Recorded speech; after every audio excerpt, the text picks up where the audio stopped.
আম্মা, এই যে তোমার সর্দি কমছে? রাতে এত বেশি হয়েছিল সর্দি, ঘুমাতে পারছিল না। এই দেখো হিটার চালিয়ে রাখা হয়েছে এদিকে, আর ও তো খেলা করছে। 7টা বাজে যাই, আমিও উঠি, বাচ্চারা স্কুলে যাবে তো রান্না করতে হবে। আম্মা তুমি খেলা করো। হ্যাঁ,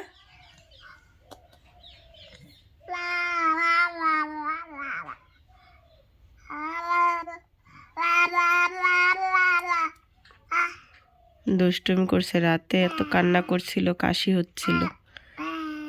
তো চলো যাই রান্না করে নি।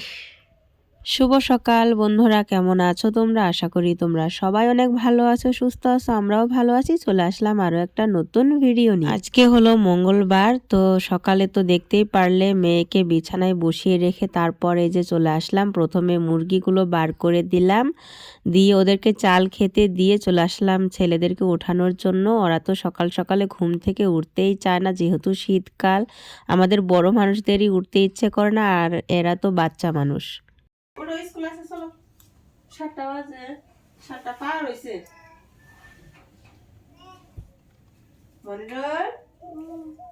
এই শীতকালে বাচ্চাদের ঘুম থেকে ওঠাতে কিন্তু অনেকটা কষ্ট হয়ে যায়। তো কি আর করব, প্রতিদিন এরকম ডাকাডাকি করেই কিন্তু ঘুম থেকে ওঠাতে হয়।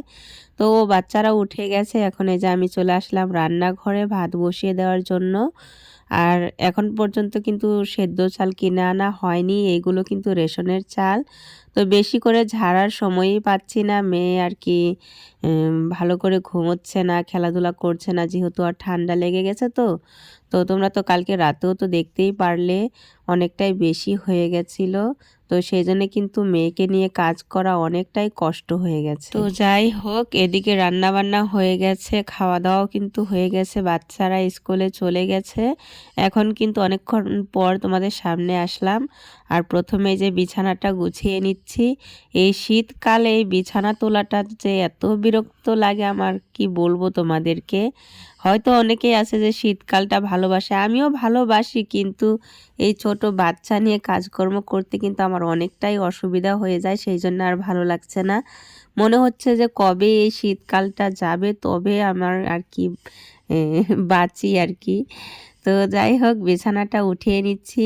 আর ওই ঘরের বিছানাটা ওঠানো হয়ে গেছে, ওই ঘরে আমার হাজবেন্ডকে আর মেয়েকে পাঠিয়ে দিয়েছি। এখন এই ঘরটা ভালো করে গুছিয়ে নিচ্ছি। এই শীতকালে এত মানে অসুবিধা হয়, কি বলবো, সব কাজেই অসুবিধা হয়। মনে হয় প্রত্যেকটা দিন মহাযুদ্ধ লেগে যায়, এরকম অবস্থা। কাপড় চোপড় ধুতে গেলে, তারপরে রান্না বান্না করতে গেলে অনেকটাই অসুবিধা। তো যাই হোক, ঘর দুয়ার তো পরিপাটি করতেই হবে। আর আজকে কিন্তু বাইরে বৃষ্টি পড়ছে, তো সেই জন্য আরও ভীষণ ঠান্ডা পড়েছে। এত ঠান্ডা কি বলবো তোমাদেরকে, মনে হচ্ছে যে কাশ্মীর চলে এসেছি, এরকম ঠান্ডা। আর এই শোকেসের কাপড়গুলো দেখতে পারলে যে এলোমেলো হয়ে আছে, কয়দিন ধরে তো মানে রোজই প্রায় বাইরে যাওয়া হচ্ছে, বাজারে এখানে ওখানে। তো একটা করে কাপড় বার করা হচ্ছে আর পরা হচ্ছে, আবার ধুয়ে আর কি কোনো মতে আর কি রেখে দেওয়া হচ্ছে। তো সেই জন্যে কিন্তু এলোমেলো হয়ে গেছে পুরো শোকেসের কাপড় চোপড়। ওইগুলো একদিন মানে সবগুলো বার করে ভাঁজ করে নিতে হবে। তো এখন এই যে এগুলো একটু মোছামুছি করে নিচ্ছি। কয়দিন ধরে তো ভালো করে আর কি পরিষ্কার করতে পারছি না, সেই জন্যে অনেকটাই নোংরা নোংরা হয়েছিল। আর নোংরা থাকলে কিন্তু একদমই ভালো লাগে না আমার, যেহেতু ছোট বাচ্চা নিয়ে কাজ করতে একটু অসুবিধা হয়, সেই জন্য কিন্তু এখন একটু অগোছালো হয়েই থাকে। আগে কিন্তু আমার কাজকর্ম অনেকটাই মানে পরিপাটি করে রাখতাম, আমার এলোমেলো একদমই পছন্দ না। তো এখন ঘরটা মুছে নিচ্ছি, যেহেতু ঘরটা পুরো পরিষ্কার হয়ে গেছে, ভাবলাম যে এখনই মুছে নিই। এখন যদি না মুছে নিই না, তাহলে পরে আর মুছতে পারবো না। আমার হাজবেন্ড কিন্তু আমার মেয়েকে কোলে নিয়ে আছে। ওরা বাইরে কি করছে, আগুন ধরাচ্ছিল। তো একবার শলা এনে দাও, একবার পিঁড়া এনে দাও, এরকম মানে ডাকাডাকি করছিল। সেই জন্য আমার ভীষণ রাগ হয়ে যাচ্ছিলাম আমি। তো যাই হোক ওদেরকে সব কিছু দিয়ে এসে যে ঘর মুছছিলাম আর ওদেরকে জিনিসপত্রগুলো আর কি দিয়ে আসছিলাম। আর এই ঘরের অবস্থা দেখো, এই ঘরটাও কিন্তু আমি ভালো করে একদম পরিষ্কার করে নিয়েছি। আর এই ঘরের যে বিছানাটা এলোমেলো দেখতে পারছো, আমি বললাম না যে আমার মেয়ে আর হাজব্যান্ড এই ঘরের বিছানায় শুয়েছিল, আমি ওই ঘরটা গোছাচ্ছিলাম, সেই জন্য একটু এলোমেলো হয়ে আছে। আর কাপড় চোপড়গুলো কিন্তু ভেজা সব, বাইরে যেহেতু বৃষ্টি পড়ছে কোথা দিয়ে মেলবো, সেই জন্যে আর কি এইখানে ওখানে আর কি মেলে রেখেছি। আর এই দেখো আমার মেয়েকে কিন্তু গা ধুয়ে দিয়েছি, ওকে গরম পানি করে গা ধুয়ে দিয়েছি। আর এই দেখো বন্ধুরা, আমার মেয়েকে কিন্তু আমি নতুন জামাটা পরিয়ে দিয়েছি। আর কিরকম লাগছে কমেন্টে কিন্তু অবশ্যই জানিও। এখন আর বাবার কোলে দিয়ে রেখে আমি কিন্তু গা ধুয়ে নেব। আর আমার কিন্তু অনেকগুলো কাপড় ধোয়া হয়ে গেছে। তো ওরা বাবা মেয়ে একটু দুষ্টুমি করুক, আমি এখন যাই। আর এত ঠান্ডা পড়েছে কি বলবো তোমাদেরকে, মনে হয় কাশ্মীরে এসেছি, কাশ্মীরে এসে মানে বরফ পড়ছে মনে হয়, এরকম লাগছে। এরকম শীত পড়েছে, একদিকে শীত আরেকদিকে সংসার, এই দুটোর সাথে মনে হয় যে আমার মহাযুদ্ধ লেগে গেছে।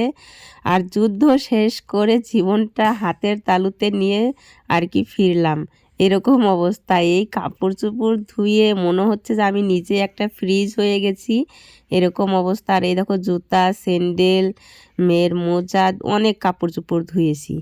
আর এই যে দেখো গাছগুলো যে কিনে এনে লাগিয়েছিলাম, বেগুন গাছে কিন্তু ফুল এসে গেছে। আর এই দেখো বন্ধুরা, একটা ফুল গাছ নিয়ে এসেছিলাম না, কীরকম মরা মরা হয়ে গেছে, জানি না কিসের জন্য এরকম হলো, হয়তো যে ভীষণ ঠান্ডা পড়েছে হয়তো সেই জন্যে আর কি ওরকম হয়ে গেছে আর কি, বুঝতে পারলাম না। আর গাঁদা ফুল গাছটাতে তো অনেক ফুল হয়েছিল আর এখন পর্যন্ত আছে।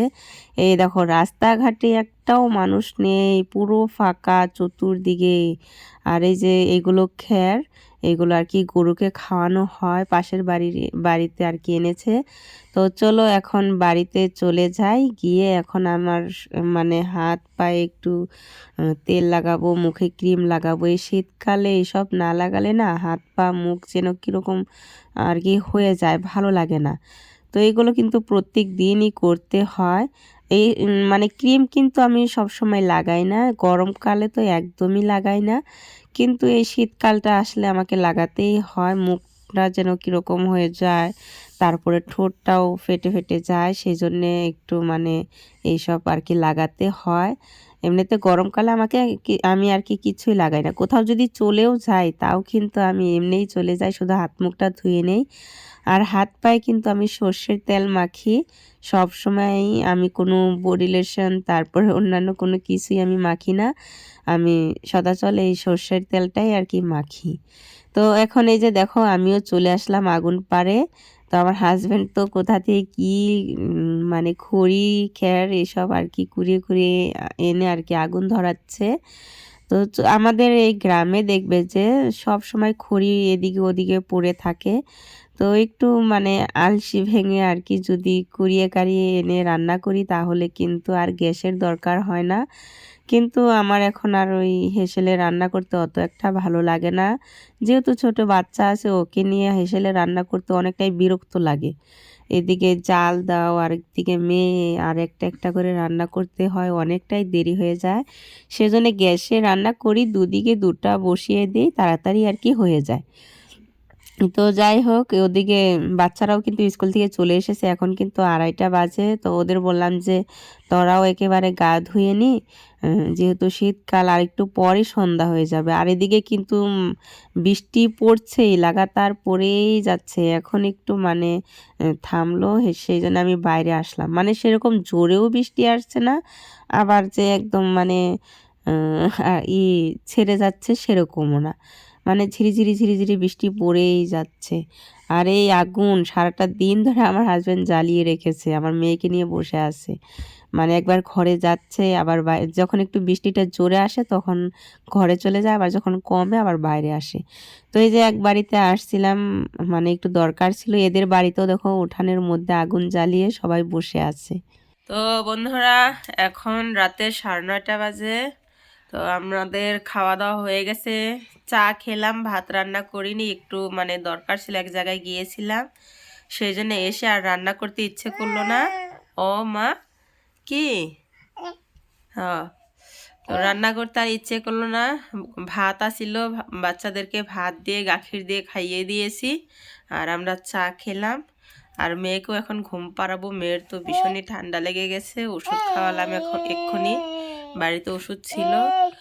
তো যাই হোক বন্ধুরা, ভিডিওটা যদি ভালো লাগে তাহলে লাইক কমেন্ট সাবস্ক্রাইব করে দে, পাশে থেকো। কালকে আরও একটা নতুন ভিডিও নিয়ে তোমাদের মাঝে চলে আসবো। সবাই ভালো থেকো, সুস্থ থেকো, সাবধানে থেকো। আজকের মতো এই পর্যন্তই।